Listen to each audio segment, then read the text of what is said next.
Hey there, everybody. It is me, Chris Herman, here for another episode of On Deck.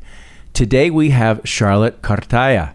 Charlotte is an automotive sales manager for Effective here in South Florida, and she oversees a team of account executives who are currently working very hard to help dealers across South Florida market and advertise their business in the world of video, whether that be through traditional cable or OTT. I think our dealer clients and friends will get a lot out of listening to this conversation because I found it extremely informative in regards to how important it is to understand that video, whether it be traditional or digital, is moving to more of an audience selected style of media delivery. I hope I said that the right way. So without further ado, I hope you enjoy this one. I bring you Charlotte Cartaya.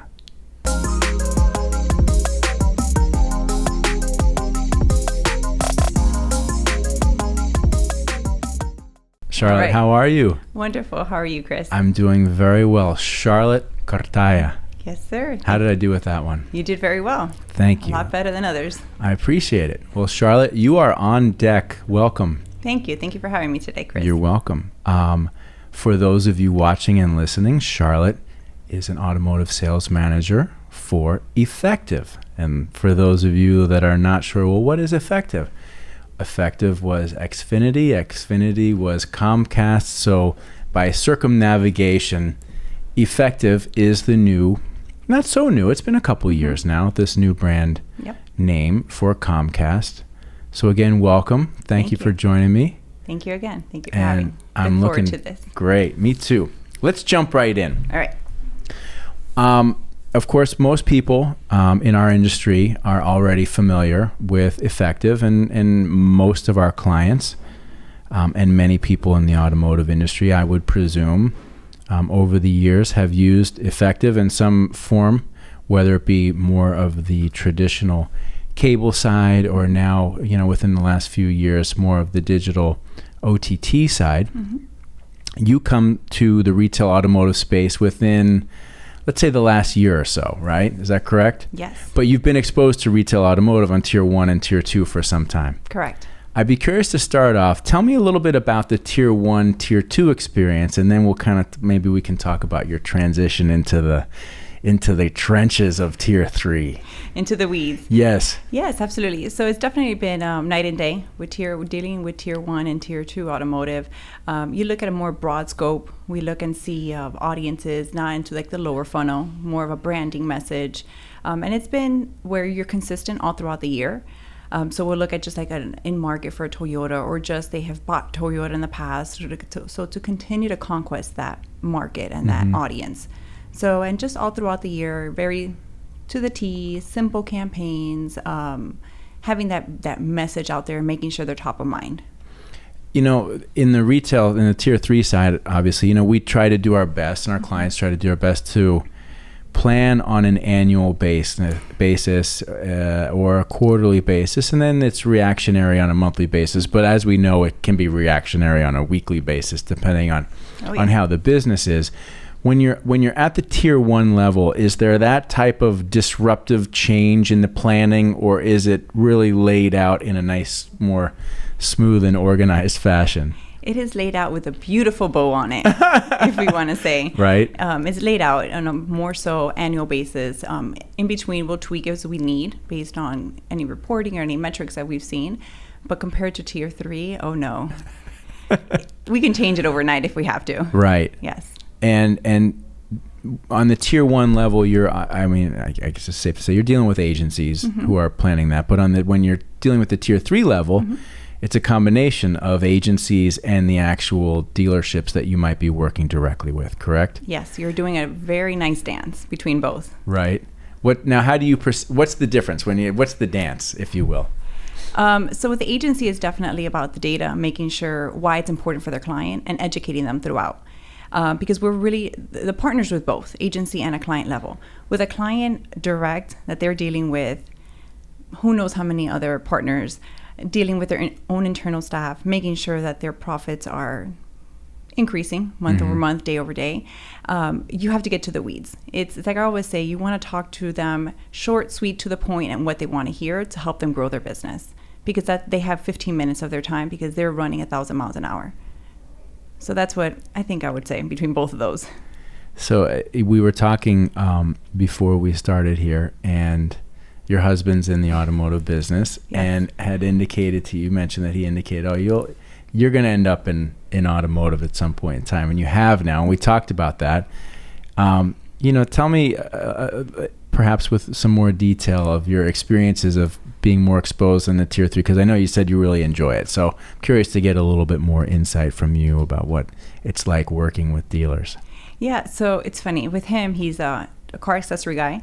So he knows all about the cars, and he would have dinner conversations. Like, all I hear is like the Snoopy, wah, wah, wah, wah, throughout dinner. I'm like, okay, yeah, it's interesting. But of course, I'm going through I used to work with General Market at that point. Right. And now we talk about cars. I'm like, that's not the new one. This is the new one. Did you see this one? And I'm challenging him throughout their dinner conversation. And our 10-year-old's like, oh, but I like that one. And that's not a hybrid. And that's a gas. But we should do a diesel car because of gas. So it's really evolved throughout the entire family of like, now we've become this automotive family of conversation. And it has really changed, definitely. And that's interesting, right? So now it's like now you're on more of the same wavelength. You're speaking the same language, right? Yes.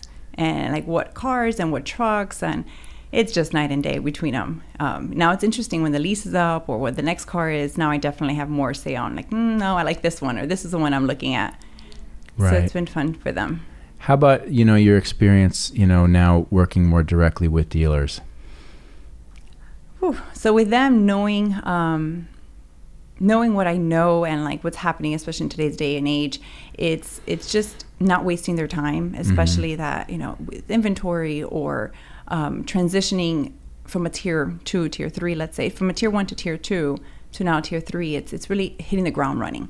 What's happening in your dealership, which is it's independent compared to on a DMA or more of a national level. So it's really just shifting the conversations and becoming a partner with them, having like as if their business is my business. That's the way that you've got to look at it. And I think that's the way, there's a lot of, and I've never been a fan of this terminology. You hear dealers say the term vendor a lot, and we as an agency get lumped into the vendor, category. As a media provider, there are times I'm sure that you get lumped into the vendor category. And I've never been fond of that term because I don't think that it adequately describes what is necessary to be successful in a relationship providing a service to a dealership, right? And what is necessary is a partnership. Correct. Yeah. And I think that goes a long way. Being their partner, whether it's what media they're doing with me or what they're doing out there, is like, what is it working? It's important, like I mentioned, making sure their business is mine. So if I have specific clients, looking at their Instagram, looking at what they're doing on LinkedIn, looking at their events, how can I support you? How can I get your message out there? What are you posting on social media? Was that a good message? Or let's tweak it like this. There was a time last year, actually, one of my clients was hosting an event, and just very simple, something that you could have just fixed in 2 seconds. Their social media partner, unfortunately, the picture didn't really go out, and the phone number was cut off. And of course, the GM is not sitting there and looking at their social media posts and their stories.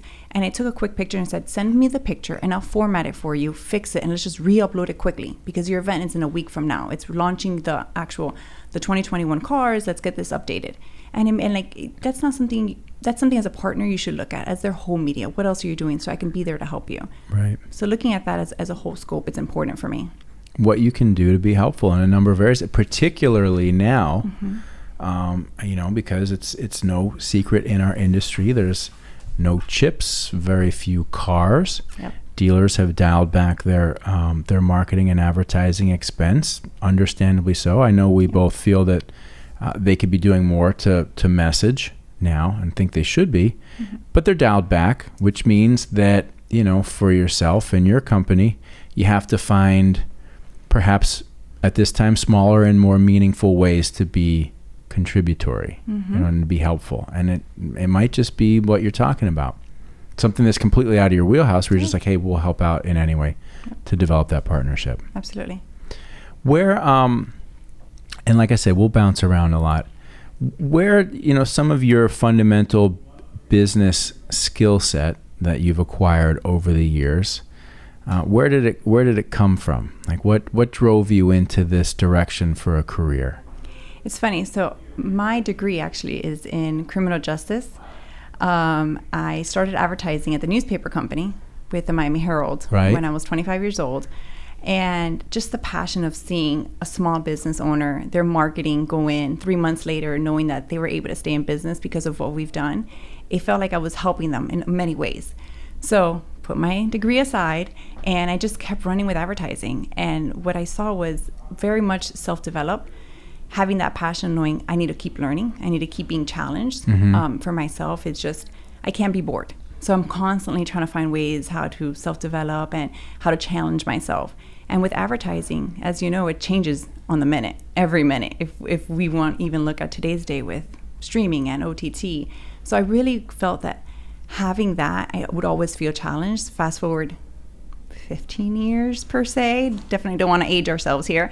Fast forward, and it's like I have that passion still every day, and to know that I can help a business, a GM in this category per se, to tweak their message to today's day where it might be a chip shortage. So let's look at service. Let's look at helping if they're missing out on text. Let's look at recruitment messages. Knowing that it can change and we have to pivot, we pivot. But it's not the same 9 to 5, doing the same work every day. Right. I would go crazy. All right, so I've already like an explosion of questions, but I'm going to try and set the ones about the criminal justice thing aside, because that's intriguing me. And somehow looking at you, when you said that didn't surprise me. I don't know why, but when you said that, I was like, yeah, that seems to make sense, and I don't know why. But I want to come back to that. But let's stay on the advertising and marketing. So was your first job in the field with the Miami Herald? My first job was as a coordinator. So I used to help the newspaper reps put in their orders for the 3x5, didn't have color, it was a black and white ad, no digital at that point. Right. And that was my first job, just coordinating at the Herald? At the Miami Herald. For automotive or for all kinds? Everyone. For everyone. Yeah. We didn't have divisions yet. So it was anybody and everyone. So I would deal with general market, automotive, and real estate. Right. Did you work with Fran?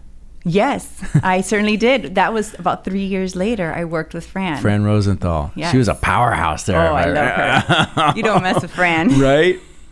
I worked with her 3 years after. Once we moved, I used to work in the Hialeah office, very small, remote. Okay. Then when we moved to downtown, we started separating offices. So with Fran, she handled the automotive, cars.com.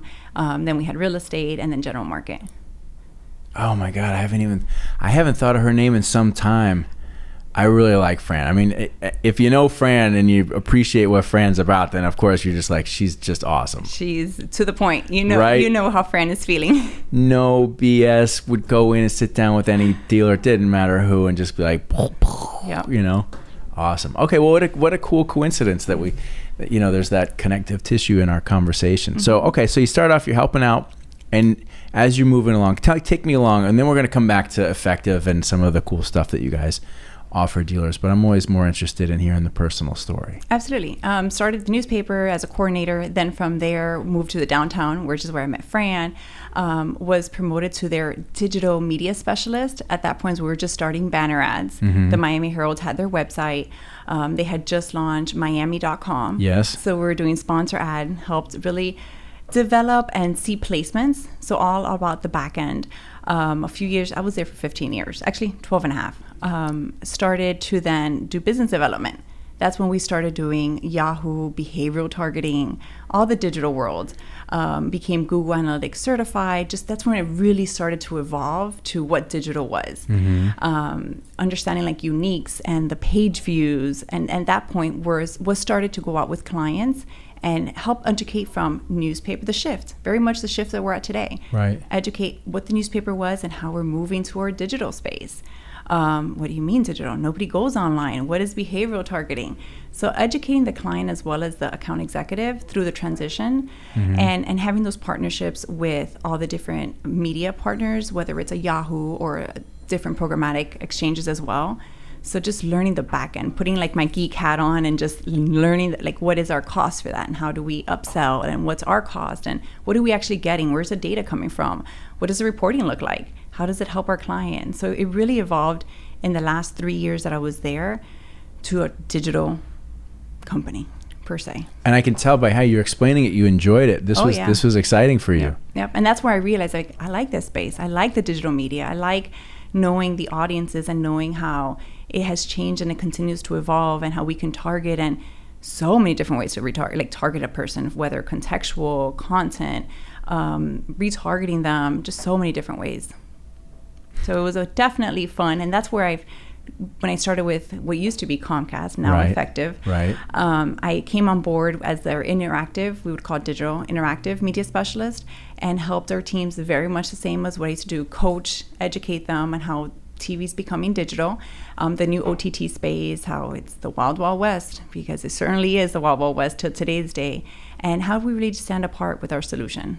Interesting that you've had two, let's call it sort of similar parallel experiences, where you start off at the Herald in traditional, and you're able to be part of their transition into digital, which I always thought, the newspapers, they had a gun to their head. Like, they had to make that transition fast and furious, right? I mean, if there was any, type of property in the traditional media space that had to make a shift, it was the newspapers, right? And I think they did. I mean, I think overall they made that shift pretty well, considering the pressure that was on them. So you got to be front and center to that, which I would imagine, being inside the four walls of the Herald, had to be at some high stakes at that time. Yep. And then dealing with subscribers, once you turn on that paywall, it's for them having to have all this free content for so many years online to not have to pay. That was a tough transition for them. And are we going to lose subscribers? How can we keep them happy? Where's the medium? Do we just keep our top stories free, and just if you start digging in, then we start to pay? So it was tough. It was some great, some highs, some lows, but it changes. You go to the Wall Street Journal, you have to pay for it. Right. Everywhere across the board, you want good content. Editorial's expensive. Yeah, I mean, you guys, there are fixed and variable expenses that go into running every business. It can't be for free. Absolutely. So then you come to Comcast, and you're kind of in a similar role, watching as the cable space moves from, let's call it traditional cable, into digital streaming and OTT, and that, I would say, probably is a similar but maybe even more difficult experience in trying to get people to understand what that really means, right? Yep. Do you find to this day that there's usually most conversations when you talk about OTT, right? Over the top. What is that? I mean, most people don't know what that means, right? Even though they do it every day. They don't know what it means, and you have to educate a lot, don't you? Yep. And it starts from internal. It's like what we always say in the traditional world, frequency sells, right? We have to constantly remind ourselves and educate ourselves, what does OTT mean? And it's like we say, it's that space that it's extremely fragmented. Where do we play a role, and how do we navigate through it? So internally, it's always been about, here's our solution. It's not about what's us versus them. It's what we bring to the table. And that's been important for the teams to really understand and be confident in what we bring to the table. So specifically, what do you bring to the table? We bring to the table, Chris. Thank you for asking. It's really bringing that data that we bring to the table. It's bringing those audiences and how we can customize to the client's needs, whether it's from general market to automotive. It's knowing who's their audience, knowing we have our set-top box, knowing that we can capture that information and translate it to our clients' needs, goals, and even just a new client that has never done advertising. What's happening in the market? Where are consumers, and how are they watching TV? Because it truly is not that traditional TV anymore. It's really becoming like a digital TV. So, for the uninitiated, and I'll do my best to explain this, and then you can brush me up around the edges. Because you have such large penetration into so many homes with your set-top box, which is basically your cable box, right? Yes, sir.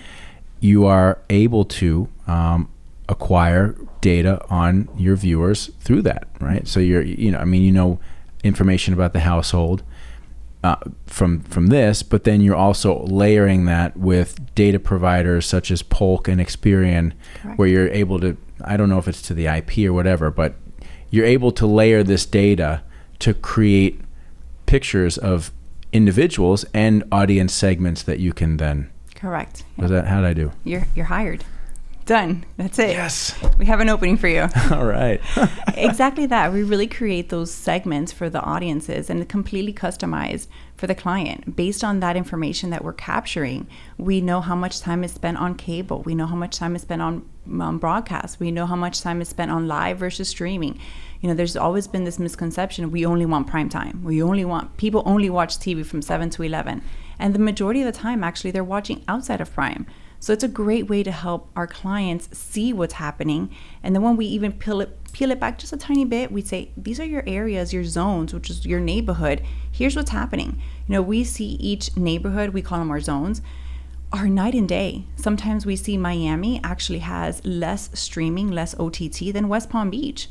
And sometimes you sit back, like, well, Miami's a younger demographic, and that's actually not what's happening in the market. So we have to really look at the data and see, like, what's happening out there? What's in this set-top box? What do we find? So in addition to Comcast, we also insert into other cable providers, but we use this to help our clients see what's happening and better tweak their campaigns based on those campaigns, based on those recommendations. When we were talking earlier, you said that the mix between, if you've got a client that's spending $10,000 on a monthly basis, the mix is 70-30, 60-40 in favor of traditional cable. Correct. As opposed to OTT. I would think that, certainly most digital marketers now would think, well, no, that can't be, right? But it is. And what do you think is driving that still? Yeah, so when we look at that, we look at it based on demographic. So your 18 to 34 is watching about 40% more streaming than 60% traditional. And it depends on the demographic. You have your older demographic that is spending still actually almost 25% on streaming, which that has been very eye-opening. We usually, before, used to think, forget it. The older demographic is only watching your traditional, and that's the only way we can capture them. And that's actually not the case. So when we pull everything and we look at the whole scope, traditional is still your live TV. I think traditional, I go back like to the bunny ears. But really your traditional TV, you have live sports. You have some consumers that still enjoy making sure it's 9 o'clock at night, tune into the TV, and they're going to watch it. Our house is very divided, our household. My husband, I'm not going to say he's younger than me, but just by a few months, is your traditional watcher. He will sit down, might be 8 o'clock at night, he'll put Discovery, and whatever show it could be. It could be whether it's an animal discovery or it's a plant show. He will sit there and watch it. Doesn't matter what it is. Then you have me, that it's 1 o'clock in the morning. Everybody's in bed, done. I finally have 5 minutes, and I'm going to stream because I'm going to use those 30 minutes to my advantage and watch exactly what I want to watch. So you have these households. You can't look at the demographic only. You have to know who is that audience, who's that person you want to reach, and make sure you're capturing them in multiple ways. Night owl. Look at you, I'm a night owl for sure. Wow. Yes. What time do you wake up? Now, well, my son is very confused. My 2-year-old is still... Yeah. Tell me about it. So I'm up by 6:45, 7, exercising and keep going. And then online working from home. So I will be logged in by 8:15. Any nap during the day? Or Oh, no, I can't nap. Really? So No. you don't require a lot of sleep? No, I've just always been like that. Oh, that's great. I got to get like 7 or 8 or I'm just all sorts of wrong. Oh, no. I will be Googling random things at 2 o'clock in the morning. Right. How to make a turkey, we're coming close to Thanksgiving, so it's like, what are the best recipes? Yes. But your example is one that fits many households, which is, it's not like 1954 where everybody sits down. It's like, okay, it's now time for the family to sit down. We're going to turn on the program and watch this show together, right? Everybody does the same thing. Now everybody's on their own deal. Yep. And they might be, they're connecting in different ways. They're watching different things. And that's what's happening. So what we were talking about before is just sort of the basic concept that whether you want to call it cable or OTTV, OTTV, are you down with OTT? It's video on screens. Yeah, it's still your video. It's still that premium content. Right. On their time. Like we always say, it's video on anyone's time, on their time. It's still your content. It's still those premium networks, whether it's a Bravo, an HGTV, and even streaming sports. It's still considered OTT. In our business, and this too. Those of us that have been doing this for some time, in our agency, my career history was, started off in traditional, and we became digital along the way. Now we do both. But we still do a good bit of traditional advertising for our clients, and it's sort of like, it's this taboo word, almost like, oh my God, traditional. I don't do that. Oh, I just can't do that. And I will say that in lots of markets, major metros, stores that sell 150 cars in a major metro, there's a good chance they don't need to do any traditional. They can have tons of digital, they can have some OTT or whatever, some digital video and what have you. Not everybody needs to do traditional, but this whole thought that that there's no need for what you would call traditional advertising to support a digital strategy, I think is total nonsense. Mm-hmm. And you look at here in South Florida, we've got some big automotive players, have had for years, whether it's the Brahmans, whether it's, South Motors, whether it's Rick Case, whether it's Coral Springs Auto Mall. These are all big operations that do tons of digital, that still find a way and need a way to reach the mass public as a whole, to say, hey, here's who we are, here's what we got, here's what we're selling, come check us out, right? Absolutely. BrandSmart does it, City Furniture does it, McDonald's does it, Apple does it, Facebook does right? it. Facebook does it. This whole notion that everything, that it can be, that it should only be 100% digital is still nonsense. And I would argue, to your point that we were making before, that it's not digital and traditional. It's not anymore. It's video, it's display, it's audio. And those styles of messaging, whether you're talking about graphic design, which would be your old newspaper or billboards, or now display ads, right, or social posts, audio, which used to be radio, which now can be Pandora or a podcast, right, or video, which used to be TV, which is now OTT. It's now, it's everything under the sun. Yep. That's what it is. It's not digital or traditional. It's just different style, these same core styles of messages being pumped down a zillion different channels. Mm-hmm. And I think we need to get away from this whole digital traditional thing, because I don't think it plays anymore. Nope. And that's a great thing with how the traditional mindset and media it's evolved, and it's continuing to evolve to today's day, where we're looking at that information that we're capturing from the set-top box and seeing how much time is being spent. What networks are we targeting? Like we were discussing earlier, we might have 15 networks come Q1 that might be completely different in Q3. Why? What sporting events are happening? What programs are premiering that quarter? So back then, your traditional was, I want these 5 networks, news and sports, and I need to be on air 7 to 11, and what are my ratings and how many spots, and that's it. That was traditional. And that has really evolved to a digital TV where you're capturing networks that you would have never thought about. But the viewership is there because X, Y, and Z show is now airing, and we would have missed that audience. Mm-hmm. And that's what it's all about now, audience. Mm-hmm.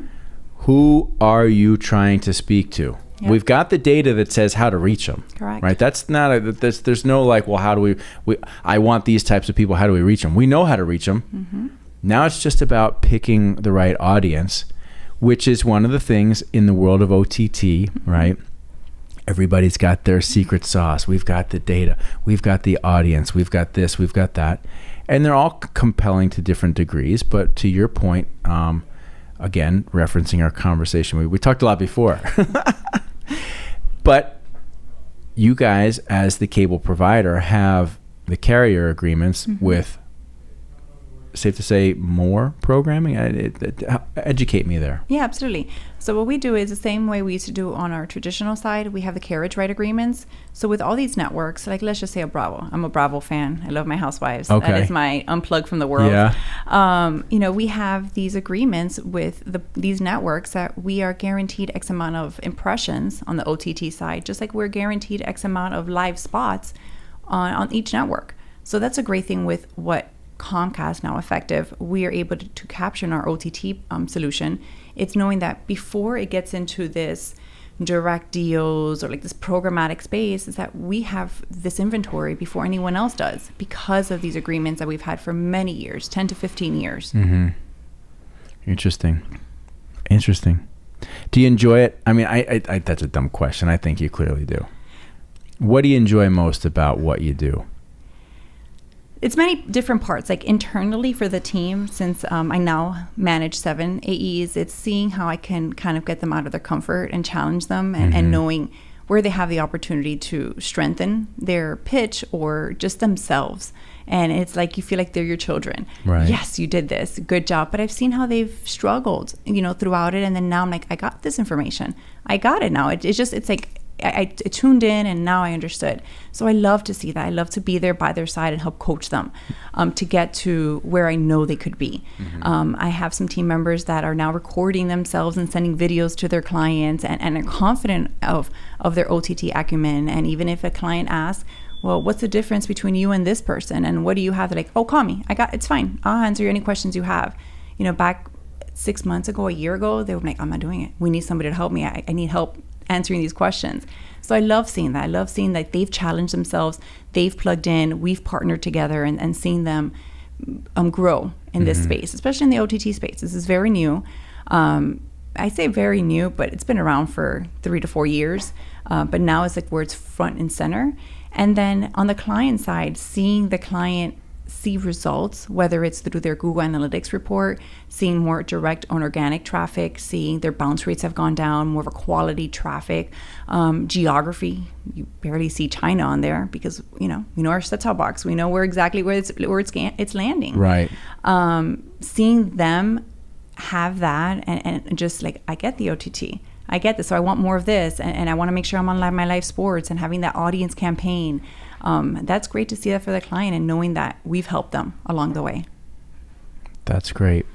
Going back to managing your team, 2 questions. And I'm sorry if I asked this earlier or in the previous conversation. What's the geographic region that your team is covering right now? South Florida. Okay, so what we would call that Dade Broward or Correct. Dade Broward Palm West Beach? Palm Beach down. Nothing West Palm Beach. Nothing West Palm Beach. Correct. Okay, so all right. All the way to Monroe County. We have to go all the way to the Keys. Okay. So do you find in managing 7 account executives who are all, all retail automotive at this point in time, right? Correct. But do you find that there are differences geographically in how people are thinking about this? Where if you've got people working in Broward, and you got people working in Dade, and you got people working in the heart of Dade when you get down into Kendall and Homestead and stuff like that. Is there a difference in terms of how dealers are responding to what you're sharing with them geographically, even within the 2 counties here? The only difference I would say is the Hispanic market. That is the main difference. Everyone else is very similar on the audience and who we're targeting and the reception of who we are. Then you throw in the Hispanic market. I only want to reach it's a very siloed market. I'm Hispanic and I understand it, and they feel like with TV we can't capture the Hispanic market. It's only on certain other medias. So it's helping that GM per se or agency show how Hispanics are consuming content and video. So are you sort of alluding to the fact that Hispanic dealers might still think that the only way to reach their customers are with like Univision or Telemundo or Hispanic radio? Or correct. Yeah, like the big three, right? Yeah. Yep. And we see, especially now, the generations have changed. Right. You're now trying to reach a second generation. Like I think of my husband. He kills me when we were trying to watch on Netflix Money Heist. Okay. And he's like, I can't deal with these shows that I have to like read it because it's a whole different language. No. And I'm like, okay, let's put it on Spanish. I need to work on my Spanish. Anyways, he's like, I will not watch something in Spanish. And that's his primary language. And that second generation does not. They're watching content in English, reading content in English, and that's that generation that has changed. But what is that, right? I mean, do you feel the same way as for yourself as well too? Are your parents first generation like? My dad is first generation. My mom's second generation. Okay. And I think it's once they've started to speak the language, like it's not they don't want to go back, but they're starting to feel comfortable with the English language. So what language was spoken in your home when you were a child? Spanish. Yes. 100%. 100%. And if it wasn't spoken back, you're not getting what you were asking for. It's so great, because my household is similar in the sense that my wife, speaks Russian. Okay. And she only speaks Russian to the kids, and the kids speak Russian to her. Mm-hmm. I speak English to the kids speak English to me, and my wife and I speak English to each other, although I understand a little bit of Russian. Okay. But I certainly understand the importance from her perspective of maintaining that language, because, and we're already seeing this with our daughter going to preschool, even though it's primarily Russian students there. Okay. They're teaching a lot of English, and that's what she's learning there, and it's an effort to make sure that language sticks. Yep. Our 10-year-old, before he started VPK fourth, he only spoke Spanish at home. And once he started school and he learned the English language, it's hard for him to speak Spanish. He actually tells my mother-in-law, "You need to learn English." And she's like, "Oh, no, sweetheart, I'm too old to learn English." So it's just they get comfortable, and that's why they speak it all the time, through school, through sports, through activities. But your husband speaks Spanish. Yes. But he wants to watch programming in English. In English, yeah. And we speak to the children in English. Our youngest, which will be 2 now in November, we're only trying to speak Spanish to him. So that way he gets the language, because we know once you start school, you start English and you lose it. And we don't want them to lose that, being able to speak Spanish. It's so interesting. So not only is your family dynamic like many in the sense that you have completely different media consumption habits between you and your husband, but you also have different language habits in the same home, right? So people think that it's just so easy, right? So to your previous point, okay, Mr. Dealer in South Dade, who says, I need to be on Univision or Telemundo to reach the Hispanic market, to which you would say, well, that's utter nonsense. I'm a Hispanic home. We're dual language in the home. My husband watches English program. I'll watch this. And neither one of us are watching Univision or Telemundo. I'm not saying you don't. Yeah. But that's not the primary way to reach you, a Spanish-speaking household in South Florida. Yeah, correct. And throw in my mother-in-law in the mix. We have an in-laws quarter. And it definitely separated. Right. All of us together, but you have your own area. Once we got her hooked onto like Netflix and like where she can speak to the control, because the control now understands Spanish. The world has changed. Right. It's forget it. So we go on demand, and I'll have like Coco Melon, some novela on there. I'm like, who's watching this? I'm like, oh, that's right, my mother-in-law. Da da da da da, and she's speaking to the control already. Right. So she's watching. It's our generations are changing, and how they're consuming, because it's becoming easier for them. In both directions, right? The older generation, which was probably deeply rooted in the traditional programming, right? And I'm not super familiar with the telenovelas and all, these like certain programming, right? And now your mother-in-law is like, she's starting to branch out into this new world. See, that's the thing. Marketing is so complex, and anybody thinks that, this is what we need to reach the Anglo audience. This is what we need to reach the urban audience. This is what we need to reach the Hispanic audience. No, which again, circling back to effective, proves the point that it's no longer about specific programming. It's about audience curation, and then letting the data determine when and where. Yep. Because you just don't know. Exactly. Yep. And that's where you let it speak for itself. What are they watching? We've solved it. We've solved marketing. We'll sell this series. $9.99. That's right. Okay. You can get it on our website in about 45 minutes. Okay. Now that we've solved marketing, let's circle back, because I'm curious. Hang on. Let me check my confidence monitor, as Greg. That's my clock that I'm supposed to look at to pay attention, which I never do. Let's talk about this criminal justice thing. I don't know why that didn't surprise me. There's something about your energy, about your presence, that indicates a sort of a seriousness that it didn't surprise me that you said this. So was there law enforcement in your family? What drew you to that? Whatsoever. No law enforcement, actually. Everybody ran from law enforcement, probably. Nothing. I was always intrigued of like any mysteries. I can watch every murder show, like how to create a murder. Right. I mean, how they're built and their profiles. And I just love that. I was always about solving that problem. And I think it actually translates to where I'm at today. I'm like, what's the problem? How do we solve it? Where do I connect the dots? And here's your solution. And I think for me, with the day, it was like, okay, this is it. This is where I want to do it. So when you go through the program, I went to Miami-Dade College for my AA, my associate's before my bachelor's, and it's called a ride along. So you actually ride along with a police officer. You have to do 4 per quarter or per semester. And we arrived first to the murder scene. Like somebody got ran over in the 112. Okay. It was unfortunately a Homestead person that was trying to cross and got hit by a car. And that day I was like already thinking like 1,000 different things. I'm like, no, they were on this or they were doing this. Like I was already trying to solve this murder scene. And the police officer was like, you're here just for a grade. Like, that's all. Don't worry about it. Please don't dirty your shoes. Go to the side and you get your credit. I'm like, no, I need to be here. I need to find out what's happening. And I was like, I have to finish this program. It was just, I loved it. Fast forward, I started advertising. Like, I'm getting this rush of knowing an advertiser, the challenges, the comeback, the advertiser's a sassy one that knows, I know my advertising, I have it solved, and just educating them, but still having the opportunity to show them and uncover the questions that we need to know. Here's your solution, or here's the mystery solved. So that's where I'm at. But it's I finished my degree. I have it there. I don't think I'll go to it now. Having children definitely will not become. I always wanted to do investigation, but yeah, definitely not now. No, knowing the advertising side, how fun and challenging, dynamic it is. Yeah. And you are South Florida born and raised, correct? Yes, sir. Born and raised. What if you were to communicate your feelings about South Florida and what you've seen over, let's call it the last 10, 15, 20 years, how has it changed for you? Because it's really grown and developed down here. Mm-hmm.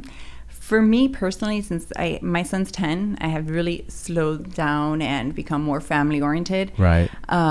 It has changed to where before it was like, what neighborhood, and it doesn't matter the neighborhood, here's where we need to be at. And now having a 10-year-old, it's all about like, what area are we in? What neighborhood? What schools? Like, let's slow down. So we live in an area that it's like time has stopped. The kids are outside bike riding. We're riding around the golf carts, or we're going to all the sporting events. So that's where it has really evolved for me, just stopping down, because it has become so crazy out here compared to where we were 15 years ago. Right. I remember with high school and going into college.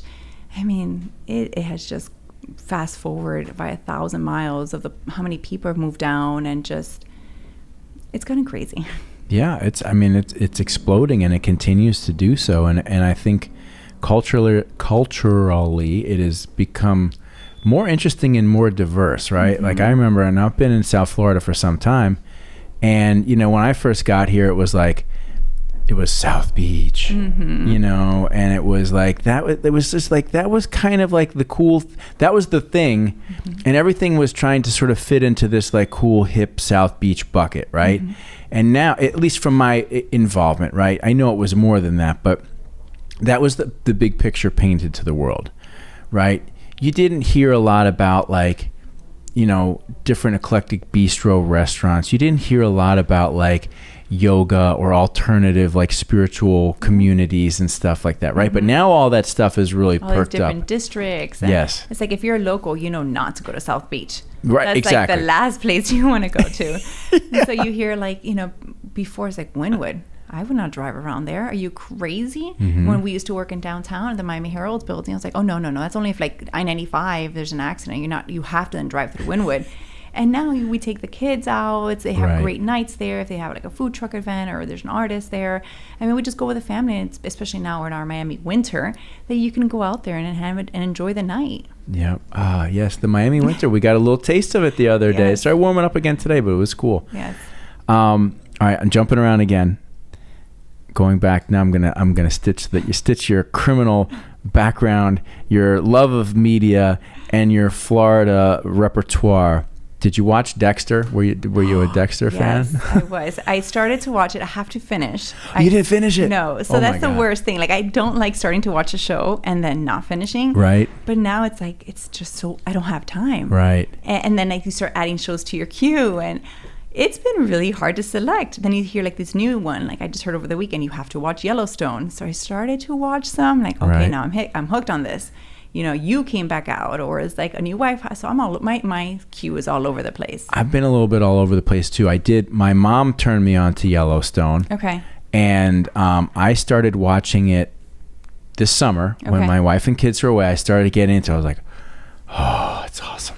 So great. And then we came back and life happened, and we really haven't dug into any serious. So I understand. And the thing is, Dexter is kind of like, it's like 10 years old now. I mean, it's 10 to 15. It's an older show at this point in time. I wonder how it stands up, but it was great. Another good one, like something similar, The Sinner, or you have You. I mean, I love that type of shows or the documentaries, like, and then you think behind the person's mindset. I'm like, where were they before? What triggered it? Right. Oh yeah, those are good. Good stuff. Good stuff. What questions do you think should be asked of you in regards to what you do that often don't? Like when you sit down, and we'll kind of like wrap it back to effective, and then maybe we'll unfortunately segue out of our this conversation. But these conversations are open-ended. They go for a long time, maybe just not all right here. If we come back to effective and working with dealers, and currently, with the state that we're in with the industry, when you sit with dealers or when you sit with your team, what are the questions that are not getting asked that you think should be getting asked? Are there any? From the team to the dealers, or from the dealers to the team? The dealers to the team. Like, what are they maybe not getting that would be helpful to them? Yeah, I think there's times that we just don't have the opportunity to have a questionnaire or have an open forum to let's dive into what's happening or how can we help you, because sometimes some dealers know what they want and need and feel like this is the answer, versus like, okay, let's spend a good 30 minutes. Just give us 30 minutes and let's dig into, I know right now, unfortunately, with inventory and the chip shortages, how else can we promote your brand? We know people are moving into South Florida. How are you reaching them? Let's look into your GA. Are you looking at conversions? What are you looking at that's important to you? What is your plan for the next year? Are we just going month by month and hoping that we continue this? How are your employees? How are your techs? Are you providing maybe a program for them to keep them loyal? Because we know right now techs are extremely hard to find in this market. So it's really just helping them as a whole business, not just here's your zones and here's where you need to be at, and we know there's an opportunity for more sales, but it's evolved, and we need to help you as a partner in all aspects.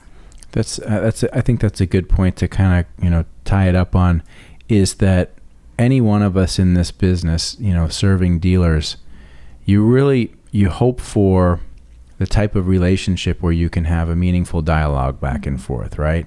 Where you can share, honestly about this works, that doesn't work, this helped us, this didn't help us. And that's essentially what you're telling me here, is that there's a strong desire on your part and your team's part to be able to have a conversation with the client that ultimately helps them and positions you as a partner committed to their success, regardless of what it means that you have to do. Absolutely. And we have to prove ourselves. I'm sure there's many other partners out there trying to break in. So that's our role too, to prove ourselves. Like, we're here to help you. We're here to grow your business whatever way it is. And the only way we're going to be able to do that is by you letting us in. We're not going to be here and say, how's inventory? We know what the answer is to that. Right. I see on your website you have this. We know what the answer is to that. It's asking more in-depth questions to even get themselves thinking like, oh, you know what? Maybe that message will help us here. Or maybe if I look at this different angle of this audience, instead of just targeting that in market, right now I don't want somebody to walk in my dealership and tell them, I'm sorry, I don't have that model, and have them walk away. So it's really just helping ask questions and helping them think a little bit outside the scope. Charlotte, that was great. I really enjoyed it. You bring a lot of intelligence, smarts, and class to the game, that's for sure. So thank you, for being here, spending some time with me, and I look forward to having further conversations with you. Anytime. Thank you so much, Chris. Thanks so much. Bye-bye. Bye-bye.